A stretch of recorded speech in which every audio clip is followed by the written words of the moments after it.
Hi all, welcome to Blasters arena. അങ്ങനെ അത് സ്ഥിരീകരിക്കപ്പെട്ടിരിക്കുന്നു. കേരള ബ്ലാസ്റ്റേഴ്സിന്റെ സൂപ്പർ താരമായ നോവ സദോയ് പരിക്കിന്റെ പിടിയിലാണ്. അത് അത്തരത്തിലുള്ള റൂമറുകൾ ഇന്ന് രാവിലെ തന്നെ വന്നു തുടങ്ങിയിരുന്നു. പക്ഷേ കേരള ബ്ലാസ്റ്റേഴ്സ് തന്നെയാണ് ഇക്കാര്യം ഇപ്പോൾ ഒഫീഷ്യലായിക്കൊണ്ട് അറിയിച്ചിട്ടുള്ളത്. ട്രെയിനിങ്ങിനിടയിലാണ് നോവക്ക് പരിക്കേറ്റിട്ടുള്ളത്. ഒരു മൈനർ ഇഞ്ചുറിയാണ് അദ്ദേഹത്തെ ഇപ്പോൾ അലട്ടുന്നത്.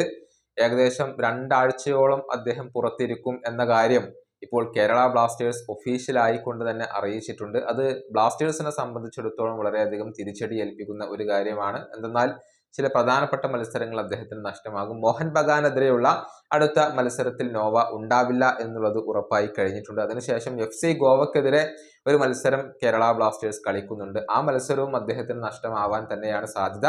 ഏതായാലും നോവ എന്ന് തിരിച്ചെത്തും എന്നുള്ളതൊക്കെ കാത്തിരുന്നു കാണേണ്ട കാര്യമാണ്. വളരെ പ്രധാനപ്പെട്ട ഒരു താരത്തെയാണ് കേരള ബ്ലാസ്റ്റേഴ്സിന് ഇപ്പോൾ നഷ്ടമായിട്ടുള്ളത്. ക്ലബിന് വേണ്ടി ISL 17 മത്സരങ്ങൾ കളിച്ച താരം 7 ഗോളുകളും 5 അസിസ്റ്റുകളുമാണ് ഇതുവരെ സ്വന്തമാക്കിയിട്ടുള്ളത്. നോവ എത്രയും പെട്ടെന്ന് കളിക്കളത്തിലേക്ക് മടങ്ങിയെത്തുമെന്ന് നമുക്ക് ഇപ്പോൾ പ്രതീക്ഷിക്കാം. ഈ വീഡിയോയുടെ അവസാനിപ്പിക്കുന്നു. അടുത്തൊരു വീഡിയോയിൽ കാണാം.